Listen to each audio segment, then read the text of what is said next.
Her name was Esther Crane. She was 19 years old, and she earned £6 a year scrubbing the scullery of a house that never once learned her Christian name. Every night that killing winter, when her work was done and her hands were raw as butcher's meat, she climbed the hill in the dark to the parish almshouse. There she spooned thin broth into the mouth of a dying stranger no soul in Ashcombe would go near. And she asked him for nothing. It never once crossed her mind that she might. The whole parish had stepped over that man for 11 years. The housekeeper warned her plain. "You'll waste your candle and your place on a pauper who'll be in a pit by Easter." 20 families lived on that lane. Not one of them carried him a single coal.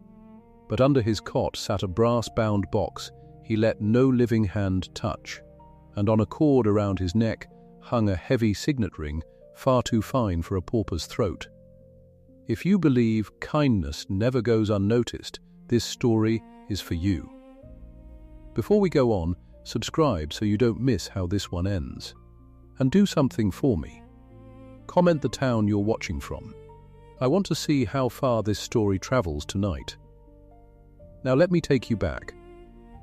It was the winter of 1873, in Ashcombe, a small wool town tucked in the folds of the West Riding of Yorkshire.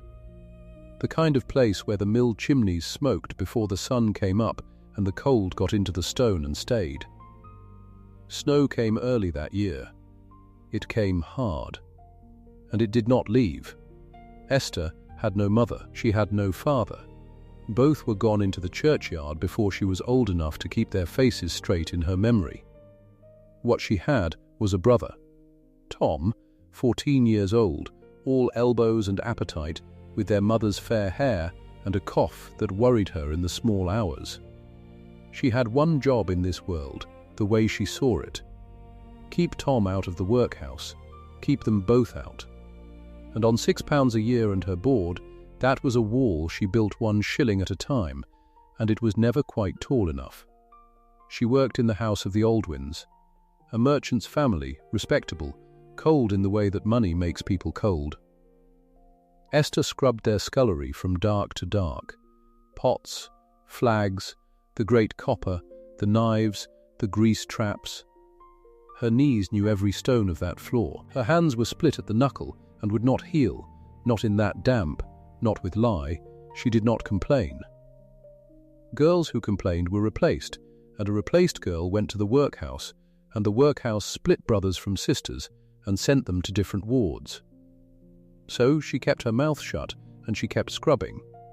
Over her stood Mrs. Peck, the housekeeper, a tall, dry woman with a bunch of keys at her waist and a way of looking at you like she was totting up your cost against your use. Mrs. Peck believed in order. She believed in appearances. She believed that a person was born to a station and had best stay in it, and she measured every soul under her roof by exactly that yardstick. Esther she measured low. A scullery maid was the bottom of the house, and Mrs. Peck never let her forget the floor she stood on. It began, all of it, with the soup crocks. The parish sent broth up to the almshouse in great brown earthenware crocks, and when they were empty, someone had to fetch them back down to be scoured and returned. It was a nothing errand, beneath even a scullery maid, some would say.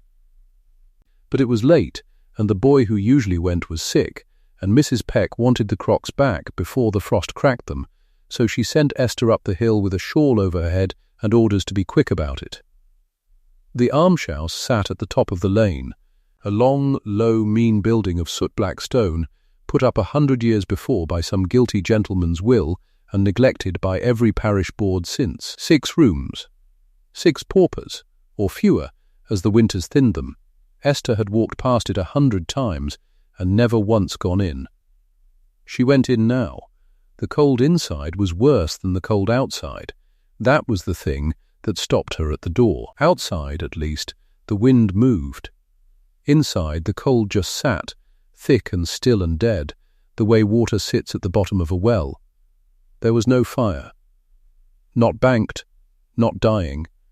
Just an empty grate with grey ash in it, ash that had been cold for days.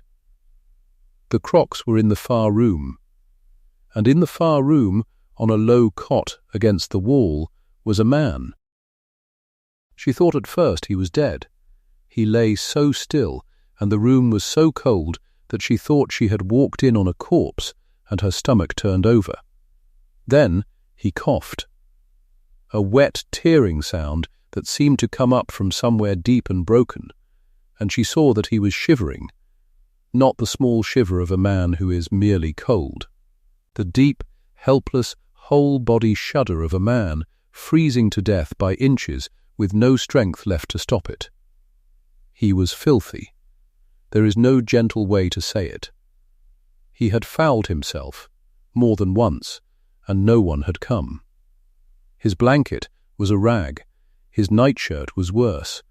The smell in that room was the smell of a body left to rot while it was still breathing. And Esther stood in the doorway, with the crocks forgotten in her hands and her whole soul recoiling from it. She could have left. She wants you to know she thought about it. She was tired to her bones, she had been up since 4, and this was not her charge. Not her business. Not her fault. Old Thorne of the Almshouse. That was what the town called him, a pauper the parish kept, barely out of the poor rate. Nobody's kin, nobody's care. But he was shivering, and he was alone, and she could not put the crocks down and walk back out into the clean cold night and leave a living man to lie in that. So she didn't.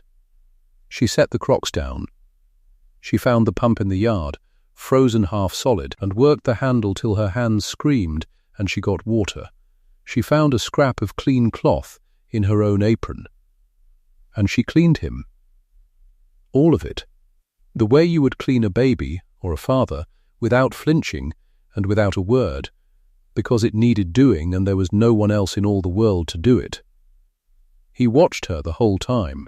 His eyes were the only quick thing about him, grey and sharp and full of something she couldn't read. Suspicion, maybe, or shame. Or the plain animal wariness of a creature that has been hurt so often it can't tell kindness from the raised hand until the blow either lands or doesn't. She got him clean.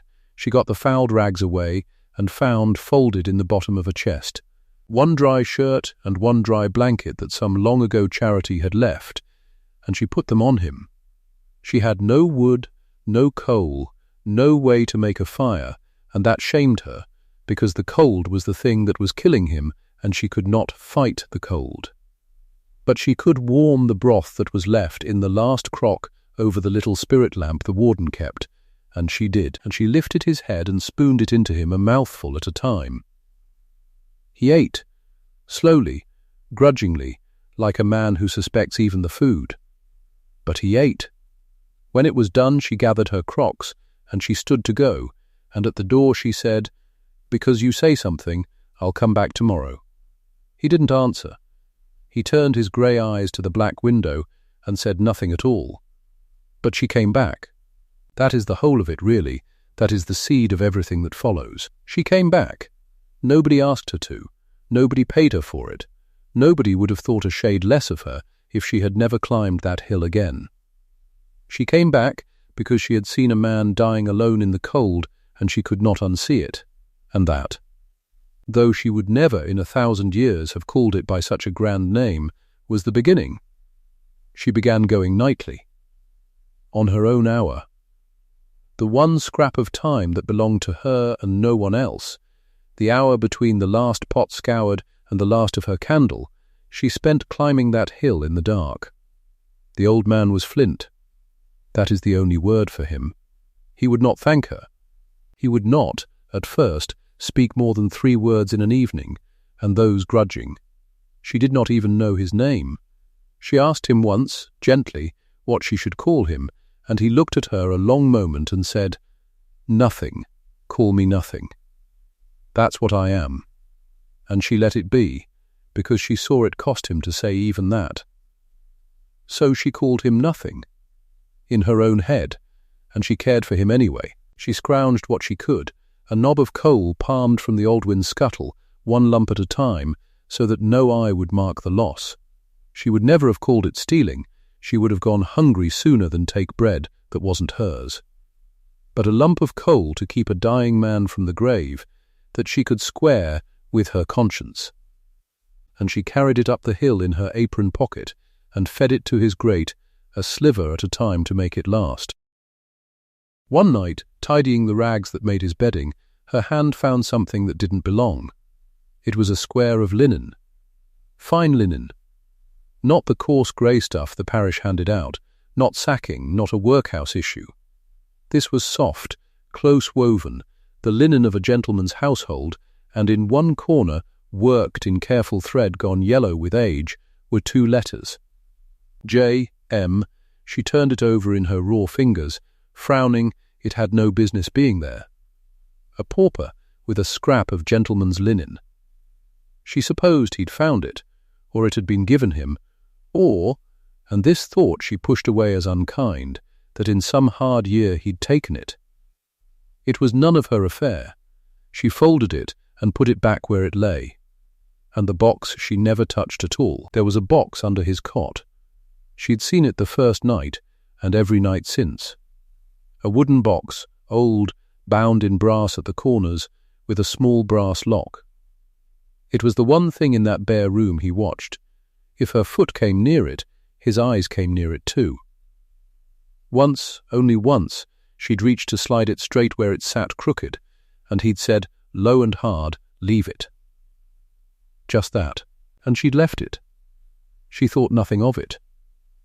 An old man's rubbish, she told herself. Every poor soul had one thing they hoarded, one box or bundle they guarded like treasure, though it held only rags and buttons and the leavings of a life. None of her business. She was there to keep him warm and fed, not to pry into his box. None of her business. Remember that she thought that. It matters. Later, it was Mrs. Peck who caught her.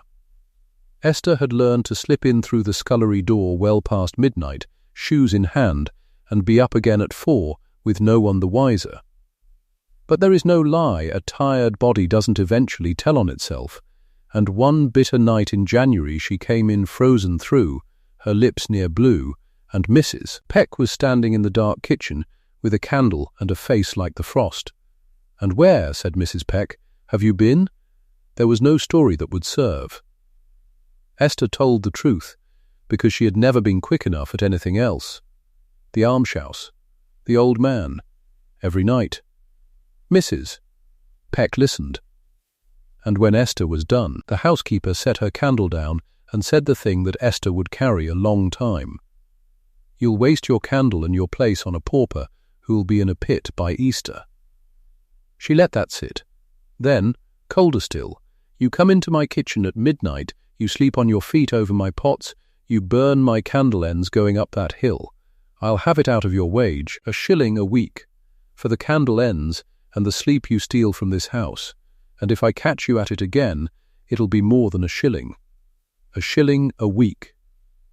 Out of a wage that was 2 shillings a week and her board, that was half.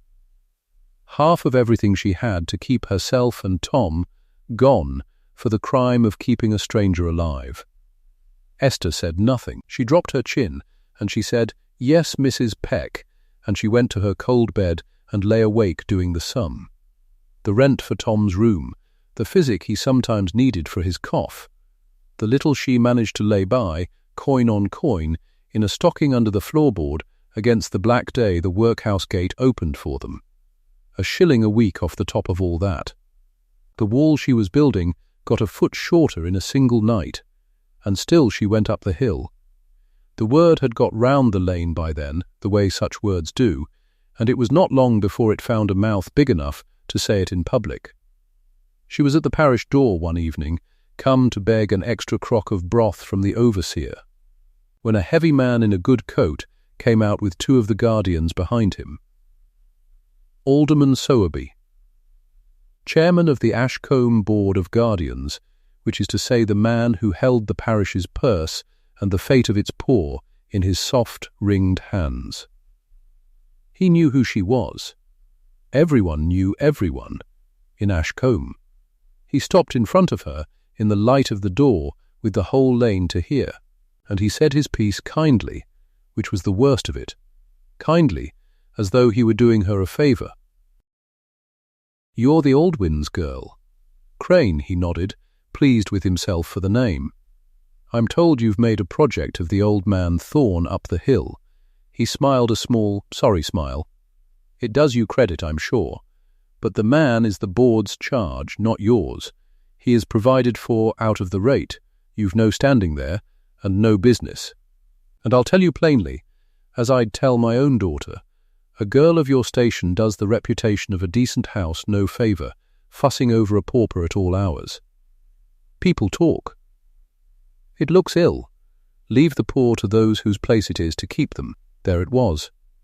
Said out loud, in front of the neighbours, by the most important man on the lane, that she was nobody, that her kindness was an embarrassment, that a scullery maid tending a dying pauper was a thing that looked ill and wanted stopping. The lane heard it. Doors were open. Faces were at windows. And not one of those faces, not one of those 20 families who'd stepped over the old man for 11 years, spoke up for the girl who hadn't. Esther stood there with the empty crock in her hands. Her face went hot and then went cold.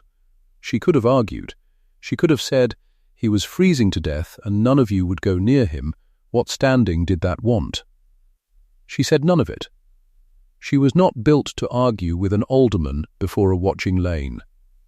She dropped her eyes, and she said, "Yes, sir." The way she'd said it to Mrs. Peck, the only 2 words the world seemed to want from her, and then she turned, and she went up the hill anyway. That is the girl. Understand her before you meet the men who'll try to break her. She would not argue, and she would not defy, not out loud, not with words, but she would climb the hill. Every time. They could dock her wage and shame her at the door and warn her off in front of the whole town, and she would say "Yes, sir," and "No, ma'am," and then she would go and do the right thing in the dark where nobody thanked her for it. That is not weakness. It took me a long time to understand that that is not weakness. It is the strongest thing there is. January closed in, hard and white. And in that hard white month, the flint began, very slowly, to give. It started with the reading. She'd found, in the chest with the spare shirt, a little book. A testament, water-stained, its spine gone soft. She couldn't read well, herself, only what the Sunday school had beaten into her, but she could read slowly, and one night, when the silence in that room had gone on too long, she picked it up and read to him, stumbling, in the light of one guttering stub. He didn't tell her to stop. That was all. But the not telling her to stop was, for him, a door coming open a crack. The next night she read again, and the night after. And somewhere in those nights, without her quite noticing when, he began to talk. Small things at first. A word about the cold, a dry remark, sharp as a splinter, about the warden who never came. Then, one night, a larger thing, dropped so quietly she almost missed it. "There was a mill," he said, out of nowhere, staring at the black window. "Long time back, there was a mill." She said nothing, only mended his shirt by the light and let him find his own way. "Wool," he said. "Combing and spinning. Good cloth, the best cloth in 3 valleys, and I'll not be argued out of it," whatever they said after. A silence. There was a fever year, took the town in the summer, took the good and the bad alike, no reason in it. Another silence, longer, and when he spoke again his voice had gone to almost nothing. Took my wife. And my boy, 9 he was. I let them go into the ground, one and then the other, 8 days apart, and I shut the door after them, and I did not open it again, not to a soul, not for a long, long time. Esther's needle had stopped. She did not look up. She had learned that if she looked at him when he spoke like this, he stopped. So she kept her eyes on the shirt, and she said, softly, "That's a hard thing, to lose the both." "It is the only thing," he said.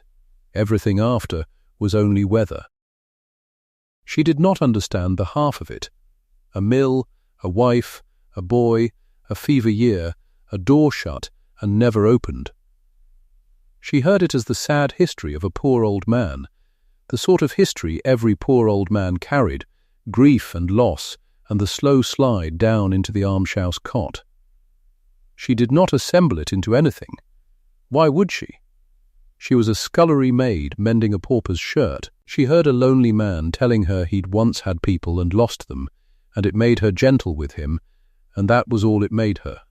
But there was a night that should have told her more if she'd had eyes to read it. And you watching, you'll read it, even if she couldn't. She was doing the coal account. The pitiful coal account, the pennies and halfpennies of what she'd scrounged and what the parish grudged, working it out on a scrap of paper with a stub of pencil, her lips moving, because sums did not come easy to her and she had to fight them out one figure at a time. She'd got a column wrong, she was carrying it wrong, and she knew the total felt off, but she couldn't find where. And the old man, without turning his head, without so much as glancing at the paper, said, "You've carried your 7 into the shillings. It's 4 and 2pence, not 4 and 9pence. Take back the 7. She looked at him. He was staring at the window as ever. He hadn't seen her paper. He couldn't have. And yet he'd heard the sum in the muttering of her lips and run it in his head, faster and cleaner than she could run it with the pencil in her hand, and told her the error and the answer both, easy as breathing. She looked at his hands then, where they lay on the blanket. Old hands, thin, wasted, but the fingers were long, and the nails, even now, were clean-shaped, and there was no thickening of labour in the joints, no splitting like her own, no mark of the loom or the plough or the pump. Ink-soft hands. Hands that had held a pen and moved figures for a living, and a great many figures, and for a long time. "You're quick at that," she said, wondering. He said nothing. His jaw tightened. He'd let her see too much, and he knew it, and he closed himself again like a hand closing. But you saw it. A merchant's mind, a mill owner's ease with sums, buried under an Almshouse blanket, correcting the arithmetic of a girl who thought him a pauper. The monogrammed linen, the guarded box, the ink-soft hands. You're putting it together, in the dark, the way she couldn't. Hold on to it, because it's about to cost her everything before it's worth a farthing. Because February came, and February brought the worst of it. Tom fell ill, not the ordinary winter cough she knew and dreaded. Worse, he took to his bed in the mean little room she rented for him across town, burning and then shivering, his breath gone to a thin wet whistle that she heard in her own chest when she lay down at night. The woman who kept the house sent word. Esther went, and she saw his face, and she knew. He needed a physician. A real one, not the parish surgeon who came drunk and left quick. He needed physic and warmth and someone to sit with him, and every one of those things cost money she did not have. The rent on his room fell due the same week. The rent and the physic together were more than everything in the stocking under the floorboard, more than her docked wage would make good in a season. And up the hill the old man was worse too. The cold had got deeper into the Almshouse. The warden, a thin sour man who did as little as the rate allowed, had refused Josiah more coal. His allowance is spent, he said, and shut the door. Esther argued for once, argued and near begged, and the warden only repeated it, allowance spent, and would not be moved. So the old man lay in that stone cold, with the fire she couldn't feed, and his cough went from wet to deep to something that rattled, and she knew that sound too. She'd heard it before, in the room where her mother died. 2 of them, both freezing, both hers, in the way that the ones you tend become yours whether you chose it or not. Her brother, who was her whole blood and her whole duty in the world, and the old man on the hill, who was nothing to her, no kin, no name, no claim, a stranger she'd cleaned in the dark for reasons she couldn't have told you. And in the stocking under the floorboard, £6. £6. A year of it. Every farthing she'd fought to keep back through a year of scrubbing and going short and saying yes ma'am, the whole of it, coin on coin. £6 was the wall. £6 was the thing that stood between the two of them and the workhouse gate. £6 was Tom's future and her own, the only future they had, and it was not enough for everything, and she knew it. She sat on the floor of her cold little room with the stocking in her lap and the coins spilled cold across her apron, and she did the sum. Not the coal sum, the other sum, the one there's no pencil for. Tom was young. Tom might, God willing, mend on his own, with care and warmth and a little physic she could beg or borrow. Tom had years. The old man had none. The old man was dying, this week or the next, warm or cold, and everyone from the alderman to the warden to Mrs. Peck had said so. In a pit by Easter, allowance spent, no standing and no business. If she did nothing, he would die alone in the cold, the way she'd found him, the way the whole town had left him for 11 years, and she could not name one single reason, not one that would stand up in front of Alderman Sowerby, why she should spend a farthing of her savings on a nameless pauper who could never ever pay her back. She could not name it, but she knew it. She counted out what she thought Tom must have: the rent, the physician, the physic. She set that aside, and it was more than half, and her heart was in her mouth doing it. And the rest, the coal money, the meat money, the money for a proper doctor to climb the hill, and a scuttle of good coal and broth with meat in it to put some strength back in a wasted body. The rest she wrapped in a cloth, and she carried up the hill in the dark. She told no one. Not Tom. Not the warden. Not a living soul. She bought coal, a whole sack of it, and paid a man to carry it up, and she built that cold grate into a real fire. The first real fire in that room in longer than the old man could say. She sent for a physician from the town, a proper one, and paid him his shilling to climb the hill and listen to the old man's chest and leave what physic might ease it. She bought meat, and made broth that was broth and not grey water, and she fed it to him warm, for a stranger who could never repay her, whose name she still did not know. She spent the wall. She spent the future. She gave it, the whole of it, into the dark where nobody would ever know she'd done it, and she asked him for nothing, because it never once crossed her mind that she might. That is the middle of it. That is the moment everything turns on, and I want you to sit with it before we go a step further, because it's the whole reason the ending means what it means. She didn't lend it. She didn't invest it.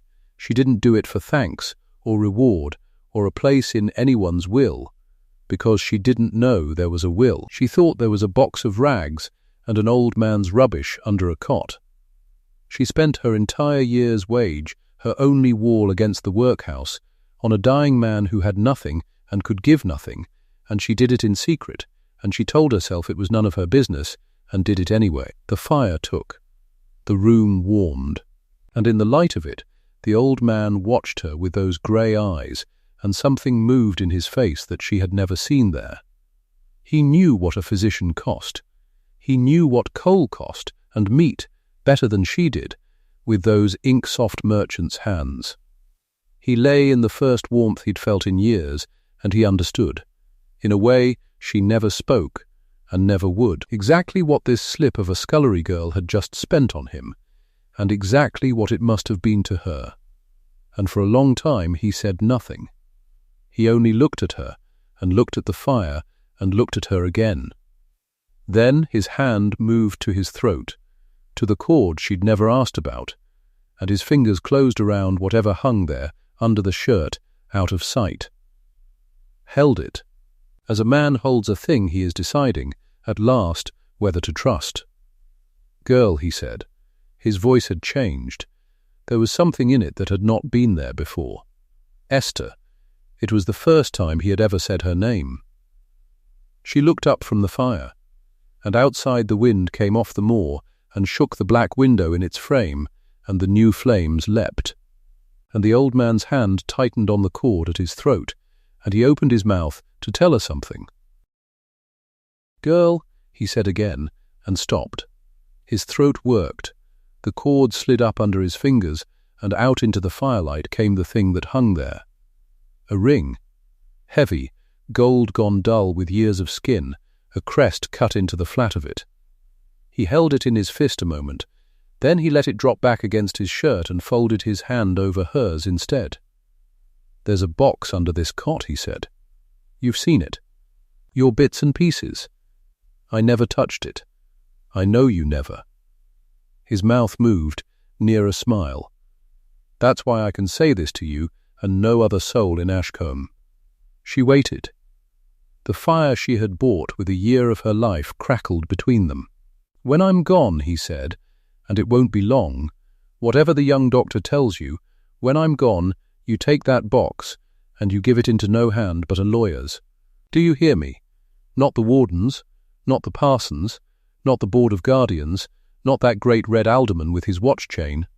A lawyer's, a qualified man's, no one else. Why would a lawyer want an old man's box? Never you mind why." His grip tightened. There was strength in it yet, more than his wrists had any right to. "Promise me, on your brother, into a lawyer's hand and no other." She looked at him. She did not understand a word of it, and she promised anyway, because he was dying and he asked, and that was reason enough for Esther Crane. "On Tom," she said. "I promise." He let go of her then. He lay back into the pillow she'd stuffed with clean straw, and he breathed easier than she'd heard him breathe in a month, and something in him that had been clenched for 11 years came loose in the warm. That was the last night of January. She came to him every evening still, up the Black Hill, with the box of embers wrapped in her shawl to keep the coal alive till she reached his grate. February was cruel that year. The moor wind found every gap in the Almshouse walls. But his room was warm now, warm as a Christian house, and he talked to her in it as he had never talked to anyone. He told her of the mill. Ombersley Mill, he said, though the name meant nothing to her. Wool, combing sheds and spinning frames, and 200 hands drawing their wage from him every Friday. He told it plainly, the way another man might tell of a farm he'd once worked. She thought he was wandering. Old men wander. She let him talk and mended his shirt by the fire and made no more of it than that. Then, one night, she was doing the coal account on a scrap of paper, adding what she'd spent, what she'd borrowed, what she owed. Her pencil crawled down the column, and without opening his eyes he said, "You've carried the 8 wrong. It's 4 and 3pence, not 3 and 9. She stared at the paper. She worked it again. He was right. "How did you?" she began. "I've reckoned bigger sums than your coal, girl," he said, and turned his face to the wall and would say no more. She thought about that walking home. She thought about the ink still ground into the creases of his knuckles, hands that had never known a spade or a loom shuttle, soft hands, a clerk's hands, a master's hands. She thought about it, and she set it down again, the way she set down everything that was none of her business. He was a lonely old man who'd known better days. Half the Almshouse could say the same. She had a sick brother and a docked wage and a place to keep. She had no time to make a mystery of a dying pauper. But the box she kept her promise on. She never lifted the lid. It was the 2nd week of February that he first let her hold it. He had her draw it out from under the cot, brass-bound, no bigger than a family Bible, heavier than it looked. He watched her hands close round it, and something eased in his grey face. As if he'd set a thing down at last that he'd carried a very long way. "You feel the weight of it," he said. "I do. Good. Remember it.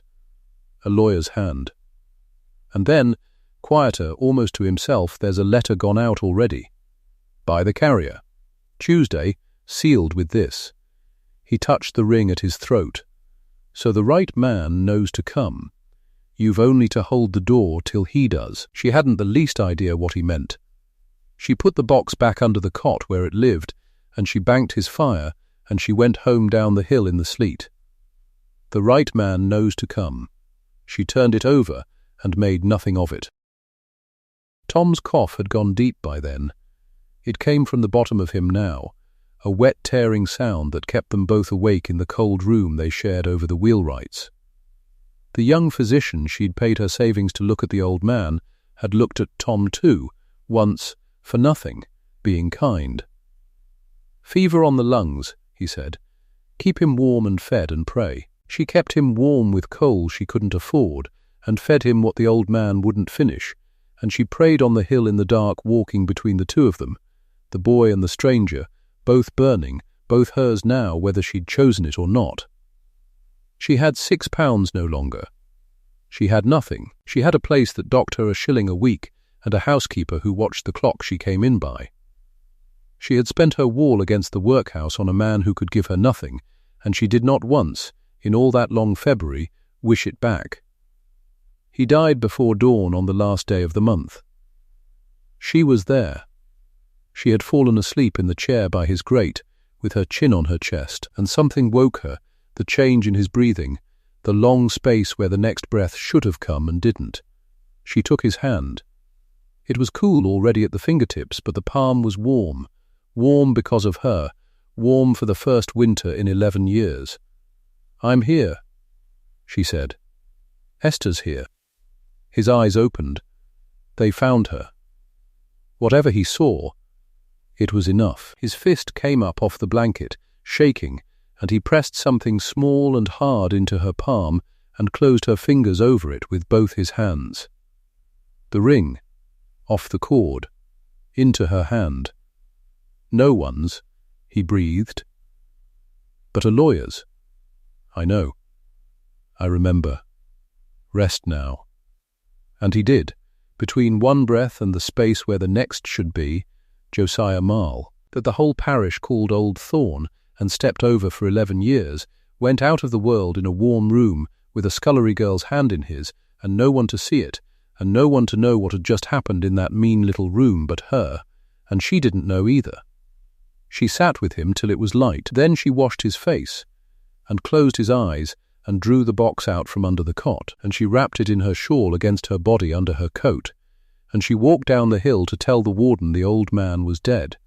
She never got the chance to grieve him properly. There wasn't time. By noon Mrs. Peck had her in the scullery passage, with her bonnet already in her hand. "You'll not need to trouble the hill again," the housekeeper said.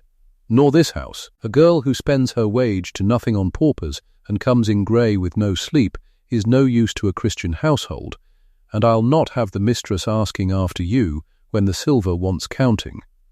You're paid to Saturday." "Go, my brother's sick," Esther said. "The rent's due Friday. That's no longer my affair." Mrs. Peck's face did not move. "You should have thought of your brother before you thought of a dead man's fire. Go on." So she went, out into the February street, with a box under her coat and a ring in her pocket and a boy coughing his lungs out in a room she could no longer pay for. That was the bottom. That was the whole world come down on Esther Crane at once, and no wall left standing anywhere. She had one thing, a promise, into a lawyer's hand and no other. She hadn't the first notion how to find a lawyer, nor the money to pay one if she did. But she had the box, and she had her word, and for now that was a thing to hold. She held it. She did not hold it long before they came for it. It was Sowerby who came.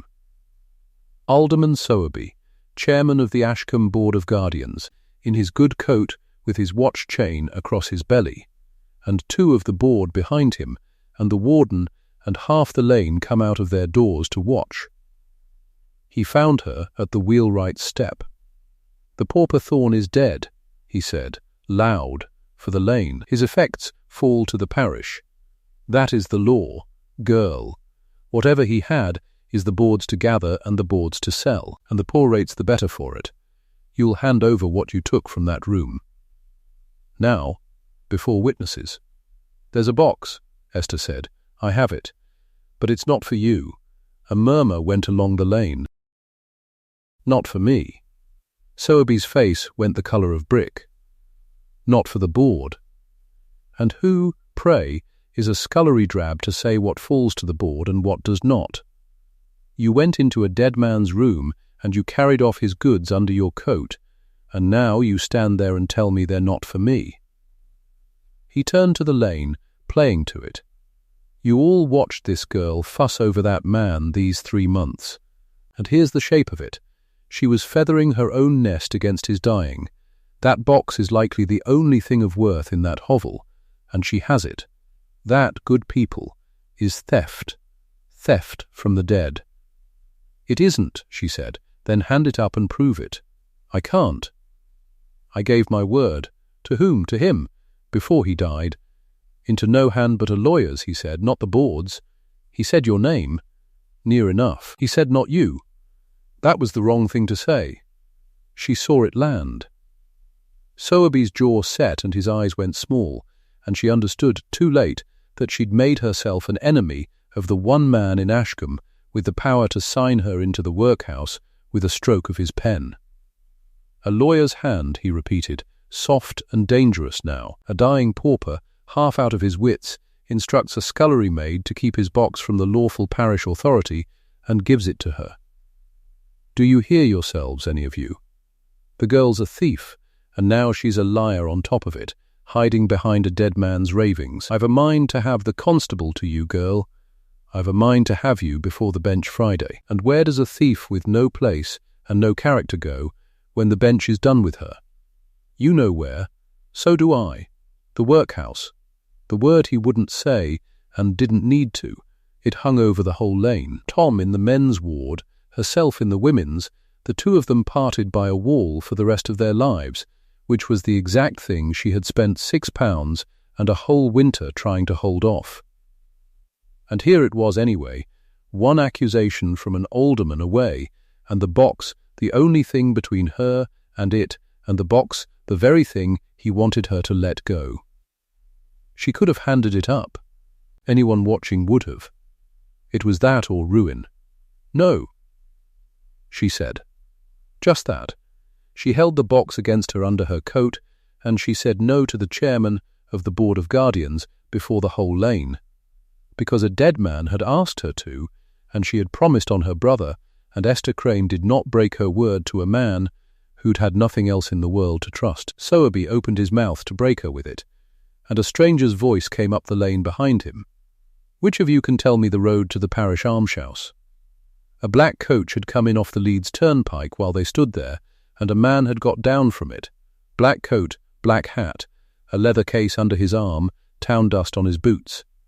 He came up the lane looking from face to face, and his eye stopped on the box under the girl's coat and on the ring she'd taken out without thinking and was gripping in her fist. "Ah," he said. "I needn't ask further. You'll be the one he wrote of." "Who are you?" Sowerby demanded. The stranger set down his case and lifted his hat a civil inch and did not hurry himself in the least. "Quill," he said. "Of Marl and Quill, solicitors, of Leeds. I had a letter 8 days since, sealed with a crest I have honoured for 30 years, from a client I had thought dead this decade past. It instructed me to come at once to Ashcombe, to a man in the parish almshouse, and to bring with me a certain document lodged in my keeping. I am come. I find I am come a day too late for the living man." He looked at Esther. "But not, I think, too late for what he wanted done. Is he gone, child?" "This morning," she said, "before light. Then I am his executor, and my work begins." He turned, and his mild voice went hard as a magistrate's. "And I will trouble every person here to understand that the effects of the deceased are not the parish's, and not this gentleman's, and are touched by no one. Until the terms of a valid will have been read, I hold that will." He tapped the case. "My client's instruction was precise. It was to be read aloud, publicly, before the parish assembled, before, his words, the very people who watched us both and knew neither of us. So you'll oblige me, Alderman, for I take it that is what you are, by assembling them. The parish room. Tomorrow noon. All of them." He was most particular. Sowerby's mouth was still open. Nothing came out of it now. They filled the parish room by noon the next day. They came out of curiosity, most of them, the way people come to a hanging. The lane came. The warden came. Mrs. Peck came in her good black, sat near the front. Sowerby sat at the table's head, as if he might yet chair the thing, and Mr. Quill, without a word, moved him gently down one chair with a look, and took the head himself. Esther stood at the back by the door with Tom leaning on her, brought from his sick-bed wrapped in every blanket she owned, because she'd not leave him, and she'd not go without seeing the promise through. The brass box sat on the table under Mr. Quill's hand. He broke the seal on the will with a little knife. The room went quiet enough to hear the fire. "I'll read it as it stands," he said, "for my client wrote much of it in his own hand, and it is his voice you should hear, not mine." He put on his spectacles. "I, Josiah Marl, of Ashcombe, formerly of Ombersley, in the West Riding of the county of York." A sound went round the room. "Marl, not Thorne." Marl, said someone near the front. "Marl's Mill." "Ombersley Marl, that's—" and the man stopped, because it couldn't be, because Marl of Ombersley Mill had been a name you said the way you said the name of a bank, and Marl of Ombersley Mill did not die in a parish almshouse under a name that wasn't his with a scullery girl for his only mourner. "The same," said Mr. Quill, not looking up. "Josiah Marl, who built Ombersley Mill from 2 combing frames and a mortgage into the largest worsted concern west of Bradford, who buried his wife of the fever in the autumn of 1862, and his son, 9 years old, 8 days after her, who was cheated in his grief by 2 partners he had trusted with everything, and who, being sick to the soul of a world where every hand held out to him wanted only his money, signed away what those partners couldn't steal, took a new name off a gravestone, and walked into the poorest parish he could find, to die where no living creature had a reason to lie to him." Now he did look up, over his spectacles, at the room. He very nearly managed it. One person in 11 years gave this man a single thing and wanted nothing back for it. He is not in this will by accident. No one breathed. Esther felt Tom's weight against her side and the cold ring on its cord round her own neck now, and could not have spoken to save her life. "The crest on his ring," Mr. Quill went on, and he held up a sheet from the case, "matches the crest on this deed, and on every letter he sent me for 30 years. There is no question in law of who this man was." Now he drew out another paper. "The estate." He read it as a clerk reads a column, flat and clear, and every figure fell on the room like a stone into a still pond. In the Leeds and West Riding Bank, in an account untouched these 10 years and grown the fatter for it, £11,000. Mrs. Peck's hand went to her mouth. "The leasehold of Ombersley Mill, let these 10 years to the very partners who thought they'd had it off him, and worth in the lease alone a further £2,200. Sowerby had gone grey. And 2 houses in the town of Ombersley, freehold, let to respectable tenants, £1,000 the pair." Mr. Quill set the paper down. "The whole, gentlemen, when a man reckons it honestly, comes to £14,200. £14,200, in a room where a good year was 30, where a girl scrubbed a scullery dark to dark for £6 and her board, where an alderman had come, the day before, to seize a box he was sure held rags, and had called a girl a thief over it before the whole lane. Nobody made a sound. The warden, who had refused the old man his coal, his allowances spent, sat with his hands hanging between his knees and looked at the floor. Mrs. Peck, who turned Esther out for wasting her wage on a dead man's fire, sat very straight and stared at the table as if the grain of it might swallow her, and Sowerby, chairman of the Board of Guardians, who had come to gather a pauper's effects tidily into the poor rate, opened his mouth twice and shut it twice and said nothing at all, because there was nothing a man could say. "There remains," said Mr. Quill, "the question of to whom it goes." He lifted the last page, and here his flat clerk's voice changed, because these were the old man's own words, and he read them as such, slow, into the dead silence of that room. To Esther Crane, scullery maid, of this parish, every head in the room turned.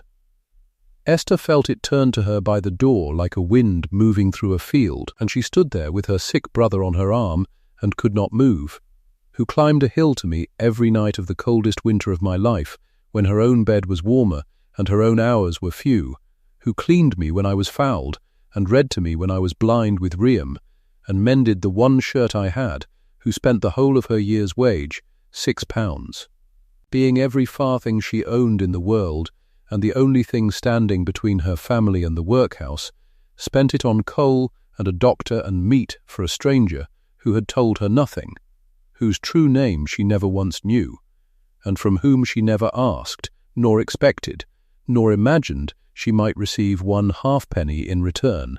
Quill paused. Not for effect. His own voice had thickened, and he mastered it. To Esther Crane first leave the whole of it. The bank, the mill, the houses, the last penny, not as payment, for kindness that asks a price is not the thing she gave me. But because she was the only soul in 11 years who treated me as though I were worth the trouble, when I was, to every eye including my own, worth nothing. She was rich before she ever knew it. Now let the money catch up to the fact. He laid the page flat on the table with the others. That is the will, he said, and it is sound in every particular, witnessed, dated, sealed with the crest that matches the deed. It will stand in any court in England. There is no crack in it. And into the silence, from a chair on the second row, a man stood up. He was a stranger to Esther, but not, it turned out, to the name Marl. He was well enough dressed, and he had come in quietly at the back of the crowd, and he had heard the figure read, and now he was on his feet with his hat in his hand, and a smooth, grieved look arranged on his face. "I must speak," he said. "This is a sad imposition on a good many honest people, and I'll not see it go further. My name is Cyrus Thorne, and Josiah Marl was my mother's own uncle. I am his blood, sir, his nearest living kin. Whatever affection the poor old man conceived for a servant in his last confusion, the law does not set a scullery maid above a man's own family. I'll be contesting this, and any court in England will hear me. Blood is blood." He said it well. One or two in the room nodded, ready to believe that the natural order had reasserted itself, that of course it went to the nephew, that the girl had had her strange moment, and now the world would go back to its shape. Mr. Quill regarded him over his spectacles with no more heat than a man looks at a stain on his sleeve. "Cyrus Thorne," he said. "Yes, your name is known to me. It appears in my file." He drew out a slim folded paper. "It appears exactly once. My client anticipated you. He was cheated by family before, sir, and he did not build a fortune by being a fool twice. He added a codicil in my presence, and I will read it, since you have asked the court to hear you." He unfolded it. "Should any person come forward claiming my estate by blood, a cousin, a nephew, some kin I have not seen, let this be my answer to him, in my own words, that the court may weigh it. In 11 years in that almshouse, cold and named for a dead man, no relation of mine wrote me one line. Not one asked after me.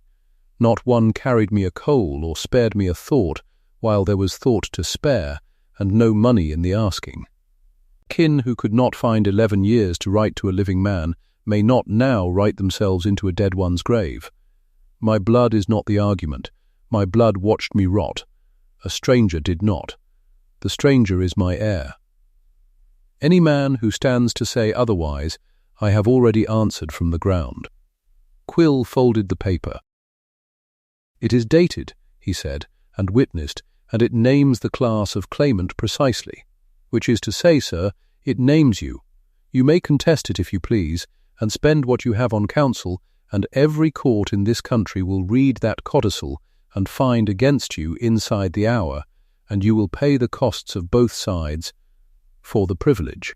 That is my professional opinion, freely given." Now he looked toward the door, where the beadle stood. "This gentleman is not required further. See him out." Cyrus Thorne stood a moment with his mouth working, exactly as Sowerby's had worked the day before, and found the room turned against him, and his smooth grieved look nowhere to hide. Then he jammed his hat on his head and went, and the door shut behind him, and that was the whole of Cyrus Thorne. "Mr." Quill gathered his papers. "The estate is settled," he said, on Esther Crane. "I'd advise there be no further nonsense about boxes, Alderman." He did not even look at Sowerby as he said it. He looked down the room, past all of them, to the girl by the door with the ring at her throat, and the sick boy on her arm, and the tears standing in her eyes that she had not let fall through any of it, not through the accusation, not through the reading, not through her own name spoken by a dead man in a room full of people who had stepped over them both. "Miss Crane," he said, and every soul in that room heard the miss and understood the world had turned over. "I think you'd best come and sit down. You've a great deal to hear, and I think you'd better hear it in a chair." She came up the length of that room with Tom, and every scorner's eye followed her, and not one of them could meet hers coming back. That was Ashcombe, in the winter of 1873. I said at the start that this ending would mean what it meant only if you sat with what she'd spent. Now you've heard the sum against it. £6 she gave, being all she had. 14,200 she got, though she never once reached for it, never dreamed of it, would have gone on climbing that hill in the sleet for nothing till the man was in the ground. That's the whole of it. The world keeps a ledger. She never did. And that, in the end, is the only reason the ledger ever came out in her favour. Let me tell you how it stood a year on. Because a story like this owes you that.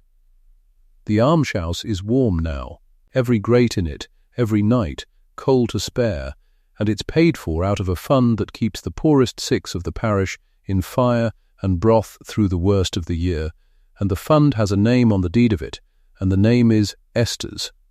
There's a plaque by the door, small, brass.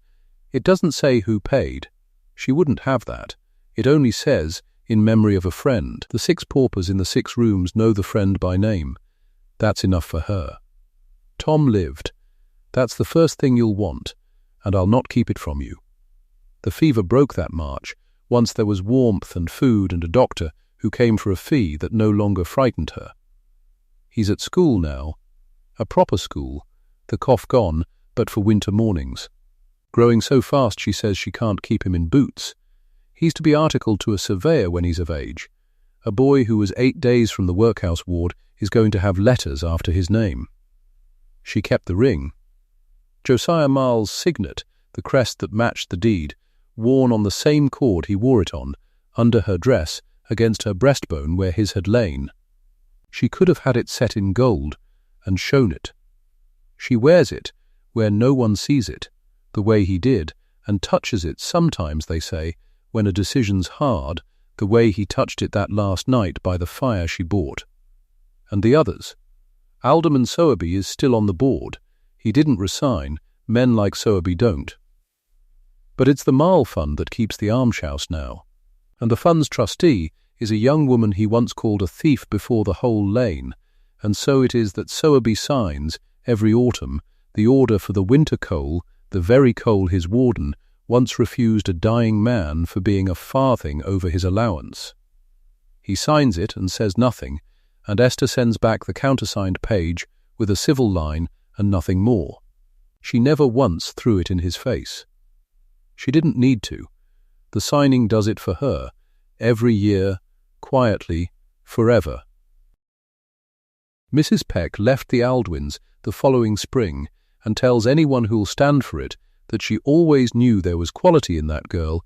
You could see it in how she carried the crocks. Esther heard this repeated once and did not correct it, and only smiled the sort of smile that costs nothing and settles everything. She had already done the one thing that answered Mrs. Peck for good. The undermaid Mrs. Peck had turned off without a character that same hard winter. A girl of 15 with nowhere to go, Esther found and took into her own household and trained and pays a wage that would have made Mrs. Peck faint. The girl is happy. That was the whole of Esther's revenge, and she never even thought of it as revenge. She'd forgotten to want one. The warden who refused the coal was replaced, not by Esther's hand. The board did it themselves, quietly, when the story got about, because a parish that has just learnt it, starved a £14,000 man to save on fuel, does not care to keep the man who held the scuttle. That's all of them. That's the account squared, every one, and not a farthing of it by her contriving. Here's the thing I'd leave you with, and then I'll let you go.